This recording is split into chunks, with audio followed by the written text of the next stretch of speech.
गर्मी ने अभी दस्तक देना शुरू ही किया है कि मानगो क्षेत्र की सुभाष कॉलोनी में पीने का पानी को लेकर हाहाकार मच गया है।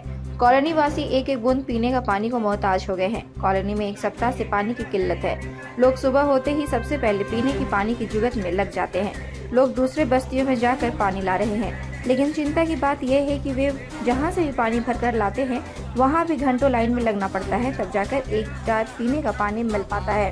कॉलोनी वासियों का कहना है कि उन्हें पीने का पानी की घोर किल्लत हो रही है। इसे अविलंब दूर की जाए, अन्यथा वे आंदोलन करने को बाध्य होंगे। पानी नहीं दे रहा है 5 दिन से, पानी बिनु आदमी मर रहा है सब।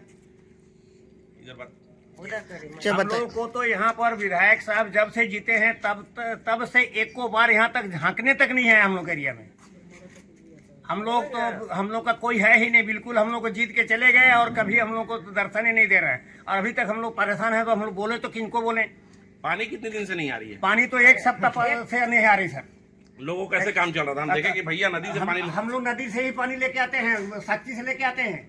क्या करेंगे, कहीं से तो कहीं जीना तो पड़ेगा ना सर। अच्छा, आप लोग जितना सुभाष कॉलोनी, पुराना सुभाष कॉलोनी के रोड नंबर 3C में खड़े हैं, यहाँ के लोग बता रहे हैं कि एक हफ्ता से एक बूंद पानी भी हम लोगों को नहीं मिला। कल हमको मुखिया चाची ने फोन किया था, मैंने कल कार्यपालक अभियंता होरो साहब को फोन किया था, कहा कि नहीं पानी चल रहा है। तो हमें लगा कि भाई कार्यपालक अभियंता सही बोल रहा है कि चाची सही बोली। आज मैं देखने आया हूँ, स्थिति है कि यहाँ लोग खड़े हैं, इनसे पूछिए, एक बूंद पानी एक हफ्ता में नहीं आया। और सबसे बड़ी बात है, हमने पूछा इन लोगों से कि आपके यहाँ मंत्री जो सूबे के स्वास्थ्य मंत्री है, 3.5 साल हो गए उन्हें विजय तिलक लगे हुए, एक बार भी दर्शन करने आए कि नहीं आए? तो कहा कि एक बार भी नहीं आए। आप चाची से बात कीजिए पहले।